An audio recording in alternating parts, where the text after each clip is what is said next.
Hello guys, তো final আমার food ready. এবার সার্ভ করে দিয়ে আসতে হবে। আর এভাবে আমাকে প্রতিদিনই করতে হয়। এবারে রান্নাবান্না চলছে আর এখানে আমার ফল ফুটও কাটা রেডি হয়ে গেল। এবার এটা দিয়ে এলে হয়ে যাবে। এটা 30 টাকা করে পার্সেন্ট কস্ট।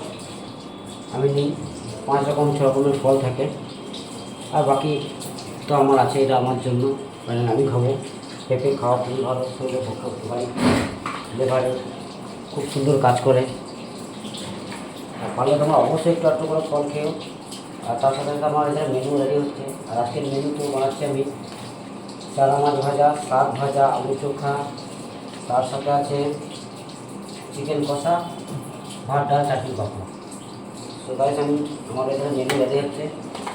দেখো, চারা মাছটাকে আমি ভালো করে ধুয়ে রেখেছি, এটাকে ফ্রাই করবো। এখানে আমার শাক ভাজা রেডি। এবার সিরিপ পাঁপড় ভাজলে আর সবজির মশলা বানালে একসাথে দুটো মশলা বানাবো। চিকেন ভাগ করে দেবো আর এদের বাঁধাকপিতে অ্যাড করে দেবো, তাহলে আমার হয়ে যাবে। তো গাইস, আমি তো শুরু করে ফেলেছি। পারলে তোমরা শুরু করে যারা যারা আমার কাছে দুপুর লাঞ্চ করতে চাও চলে আসতে পারো, পেয়ে যাবে। Thank you.